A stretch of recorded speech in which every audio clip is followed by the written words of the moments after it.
नमस्कार दोस्तों, मेरा चैनल कथा भक्ति सागर में आप लोग का स्वागत है। आज हम एक गरीब ब्राह्मण की कथा सुनेंगे। एक गांव में एक गरीब ब्राह्मण अपनी ब्राह्मणी के साथ रहता था। वो बहुत ही गरीब था, भिक्षा मांग के लाता था जिससे उन दोनों का गुजारा होता था। एक बार ऐसा हुआ कि उनके पास अब खाने के लिए कुछ भी नहीं बचा था, तो ब्राह्मणी जो थी ब्राह्मण से बोली कि हमारे राज्य के जो राजा हैं वो लोगों के पुण्य को खरीद लेते हैं। अब हमारे पास तो कुछ भी खाने को बचा नहीं है, थोड़ा सा आटा है। आप जाइए राजा के पास, अपना जो आज तक पूजा पाठ किए हैं, भगवान को याद किए, जो भी पुण्य है उस पुण्य को बेच के भगवान से, राजा से कुछ पैसा ले आइएगा। ब्राह्मण बोला ठीक है, मैं कल सुबह अपना जाऊंगा राजा के पास। सुबह उठ के थोड़ा सा आटा था, ब्राह्मणी 4 रोटी बना दी और ब्राह्मण को दे दी। बोली कि ये ले जाइए, क्योंकि राजा का महल दूर है, जंगल के रास्ते होके जाना है। बीच में कहीं भूख लगे तो खा के पानी वानी पी लीजिएगा। ब्राह्मण लेके चल दिया, रोटी और अचार था और रोटी अचार ब्राह्मण लेके चल दिया। जाते जाते रास्ते में उसको भूख थकान हो गई, बैठ गया। सोचा नदी बह रही थी, सोचा कुछ रोटी खा के पानी पी लेता हूँ। तब तक पता नहीं कहाँ से उसके सामने अचानक एक गाय एकदम पतली दुबली सी प्रकट हो गई और ब्राह्मण के तरफ मुँह करके अपना चिल्लाने लगी। ब्राह्मण सोचा इसको भूख लगी है, उसने 1 रोटी ब्राह्मण दे दिया गाय को, दूसरा रोटी भी गाय को दे दिया, तीसरा रोटी भी गाय को दे दिया। गाय खा के और उसके आंखों से आंसू बह रहे थे और बार बार ब्राह्मण के मुंह देख रही थी। ब्राह्मण समझ गया कि गाय को अभी तक भूख लगा है। चौथा रोटी भी ब्राह्मण ने गाय को दे दिया और फिर गाय रोते हुए आंखों से वहाँ जो नदी बह रहा था उसमें पानी पी के वो चली गई।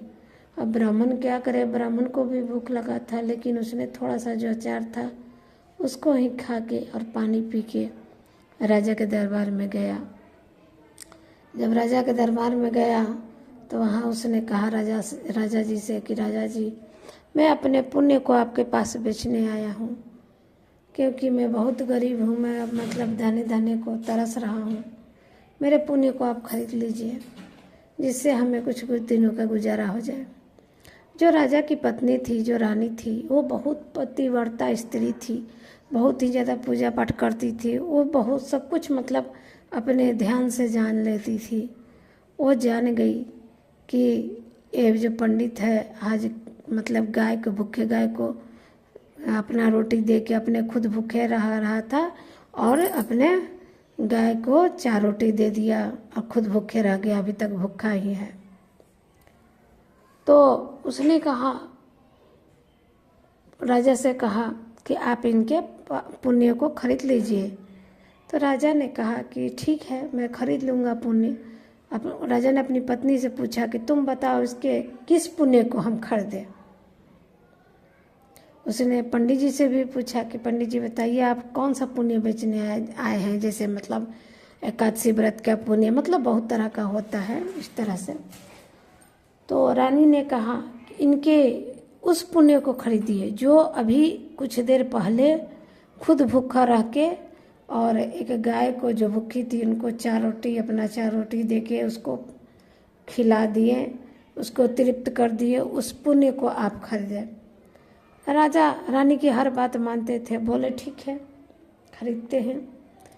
तराजू आया, एक तरफ उस पुण्य को रखा गया, जो गाय खाई थी रोटी उस पुण्य को रखा गया, पंडित जी का पुण्य, और एक तरफ राजा का हीरे मोती जवाहरात एकदम लदने लगे। राजा का पूरा सोना चांदी उस पर रखा गया तराजू पे, लेकिन इसके बराबर नहीं हुआ। जो गाय का खिलाने वाला पुण्य था उसके बराबर नहीं हुआ। पंडित जी देख के एकदम आश्चर्य में आ गए। फिर पंडित जी ने राजा से हाथ जोड़ के कहा कि प्रभु, मुझे अभी पुण्य नहीं बेचना है, मेरे पुण्य मुझे दे दीजिए, मैं अब घर को जा रहा हूँ। राजा मान गए। राजा ने उनको उसके पुण्य दे दिए और हीरे मोती जवाहरात रखवा दिए। तब उन्होंने अपनी रानी से बोला कि रानी, ये क्या था? मेरे इतने सारे हीरे मोती जवाहरात सब कुछ मिलके भी उसके पुण्य को नहीं खरीद पाए। तब रानी ने कहा कि देखिए महाराज, उसने एक भूखे गाय को 4 रोटी खिलाई थी। राजा ने कहा, इसमें कौन सी बड़ी बात है, हम लोग तो कितने रोज गाय को, गरीब दुखिया को दे देते हैं रोटी। तो रानी ने कहा कि बड़ी बात है, वो खुद भूखा रह के, उसके पास वही 4 रोटी थे, वो खुद भूखा रह के उस गाय को भोजन कराया था।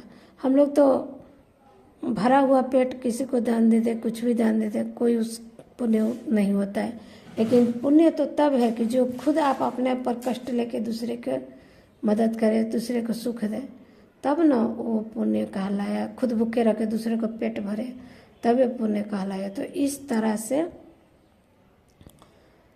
अब राजा की बात समझ में आ गई और इधर गरीब ब्राह्मण भी अपने घर आ गया और फिर वही भिक्षा मांगने लगा। लेकिन धीरे धीरे उसकी स्थिति भी सामान्य हो गई, ठीक हो गई। तो इस तरह से मतलब पुण्य की कथा हुई।